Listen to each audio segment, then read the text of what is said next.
प्यारे बच्चों नमस्कार।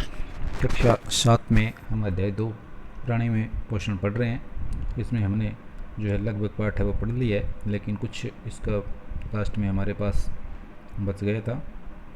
इसमें एक तो मानव में पाचन कंप्लीट हो गया, हमने वर्धांतर तक पढ़ लिया था।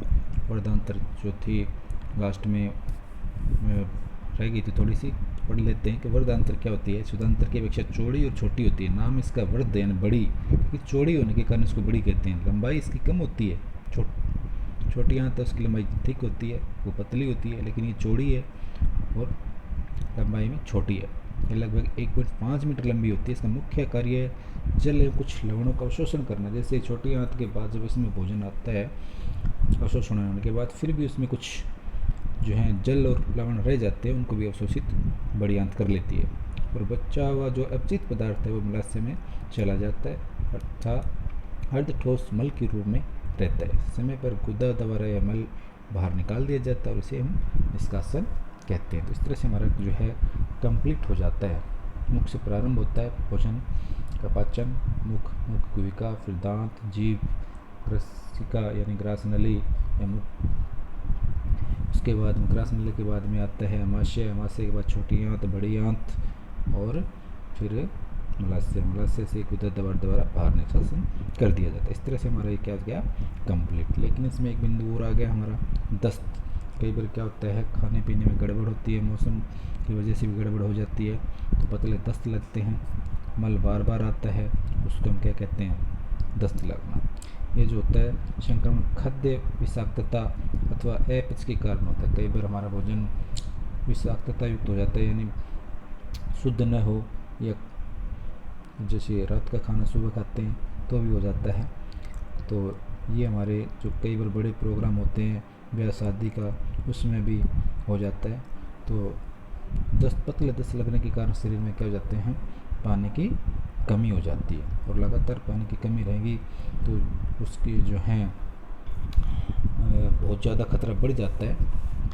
और उसमें जो हमें बार बार उसको पानी पिलाना चाहिए, और जीवन रक्षक घोल जिसको हम बोलते हैं ORS घोल है वो पिलाते रहना चाहिए। ठीक है, तो इसको हम घर पर भी बना सकते हैं। जीवन रक्षक घोल को एक चुटकी नमक चीनी घोल लेंगे और उसमें नींबू मिला लें, तो वो उबले हुए जल में तैयार करें और उसको ठंडा कर लें उबाल करके। 1 लीटर घोल के अंदर हम बना सकते हैं तैयार करके जीवन रक्षक घोल, इसको ORS कहते हैं। बार बार पिलाते रहें। सरकारी अस्पतालों से फ्री में भी मिलता है, तो इस तरह से हम उससे कुछ निजात पा सकते हैं, शरीर में पानी की कमी नहीं होगी। इसके अलावा जो है हमें पढ़ना था भोजन संबंधी अच्छी आदतें, कि भोजन के लिए अच्छी आदतें क्या क्या हैं। भोजन संबंधी निम्नलिखित बातें हैं जो हमें ध्यान में रखकर भोजन करना चाहिए। नंबर 1 तो ये होता है कि भोजन करने से पहले व बाद में हाथ और मुख अच्छी तरह साफ करें।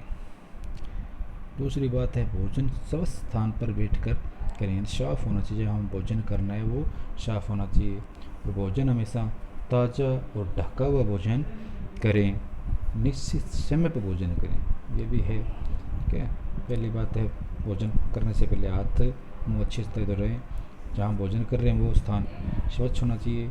तीसरी बात ताज़ा और ढका हुआ होना चाहिए। फिर भोजन को निश्चित समय पर करें। फिर भोजन को स्वस्थ मन से तनाव मुक्त रहकर धैर्यपूर्वक करें। कोई टेंशन ना हो खाना खाते समय, स्वस्थ होना चाहिए मन, एकदम कहीं और ध्यान नहीं होना चाहिए। और भोजन संतुलित करें, यानी उसमें सभी आवश्यक पोषक तत्व जो हैं वो होने चाहिए, कार्बोहाइड्रेट, प्रोटीन, वसा, विटामिन्स, उसमें सब होना चाहिए। भोजन को अच्छी तरह बारीक चबा करके खाना चाहिए, जल्दी में नहीं खाना चाहिए। भोजन हमेशा बारीक चबा करके खाएं। भोजन में रेशेदार पदार्थ और हरी सब्जी का सलाद के रूप में सेवन करें। आवश्यकता से अधिक भोजन न करें, कि हमारे भोजन में रेशेदार पदार्थ और हरी सब्जियाँ होनी चाहिए। भोजन को आवश्यकता से अधिक नहीं करना चाहिए, आवश्यकता से थोड़ा कम खाएं तो पचने में आसानी रहती है, किसी भी प्रकार की समस्या नहीं होती। सभी प्रकार का भोजन रुचिपूर्वक करें। जो भी हमें भोजन मिल रहा है घर से उसको हम रुचि लेके करें। कई बच्चे कहते हैं दाल पसंद नहीं है, कोई कहता है चावल पसंद नहीं है, कोई कहता है ये सब्ज़ी पसंद नहीं है, लेकिन हमें क्या करनी चाहिए, रुचिपूर्वक सब प्रकार का भोजन करना चाहिए। और भोजन करते समय बात नहीं करें। 11वां बिंदु है, हम जब खाना खा रहे हैं तो उसमें बीच में नहीं बोलना चाहिए। उसका भोजन करने के बाद 1 घंटा बाद पानी पिए। हाँ, पानी का विशेष ध्यान रखना है। खाना खाने से पहले कम से कम 1 घंटा पहले ही पानी पिए, और खाना खाने के बाद भी 1 घंटा पानी पिए, तो हमें किसी भी प्रकार की जो है पेट में गड़बड़ होने की संभावना नहीं मिलेगी। और एक ये भोजन जूठा नहीं छोड़ें, क्योंकि भारतीय ग्रंथों में से अन्न देवता कहा गया। जो हमारा अनाज जो है वो अन्न माना गया है। इसको भोजन को थाली में उतना लें जितना हम खा सकते हैं। नाले में बहाने से फ़ायदा नहीं है, वो हम बांट सकते हैं। इसके अलावा जो है भोजन करने के बाद वज्रासन जैसे हम आसन कर सकते हैं। 5 से 10 मिनट बाद हम घुटनों के बल जो है बैठ करके इसको आसन को कर सकते हैं। तो ये आसन जो है पाचन से संबंधित जुड़ी समस्याओं को ठीक करता है, जैसे एपच, एसिडिटी, कब्ज, मोटापा इत्यादि। तेज़ी से बढ़ती जा रही है, इस समस्या से निपटने के लिए बेहद सरल और उपयोगी योगासन जो है वज्रासन है। ठीक है, भोजन करने के 5 मिनट बाद समतल जगह पर दरी या कंबल आसन बिछा लें और दोनों पैर सामने की तरफ फैलाकर बैठ जाएं। इसके बाद बाएं हाथ जो पैर के घुटने को मोड़कर इस तरह से बैठे कि पैर के पंजे पीछे की और ऊपर की और हो जाए। अब दाएं पैर पर भी घुटना भी इसी प्रकार तरह मोड़ लें, यानी कि दोनों जो हैं हमें घुटनों को नीचे दबा करके एड़ियों पे बैठना है और शरीर को सीधा रखना है। ये धीरे धीरे समय बढ़ाते जाएं, एक दिन में इतना न करें, आराम से करें, इससे हमारा पाचन अच्छा होगा। इसके बाद में देखिए हमारे जो हैं पहला प्रश्न है, इसमें मनुष्य की मुख में यानी मुख गुहा में कुल कृतक दांतों की संख्या कितनी होती है? 4 ऊपर 4 नीचे काटने वाले दांत कितने होते हैं? 8। फिर अपचय भोजन का मुख्य रूप से अवशोषण किस अंग में होता है? क्षुधांतर यानी छोटी आंत में, ब आएगा इसका उत्तर। फिर आएगा तीसरा प्रश्न, हमारे शरीर में पाचन की मुख्य क्रिया किस अंग में पाई जाती है? वह है पाचन की मुख्य क्रिया किस अंग में पाई जाती है? अमाशय के अंदर। पाचन अमाशय से स्टार्ट होता है। अमीबा की सहायता से भोजन पकड़ता है, पादाब की सहायता से। रूमिनेट में क्षुधांतर और मृदांतर के बीच क्या पाई जाती है? अंधनाल पाई जाती है। जीभ पर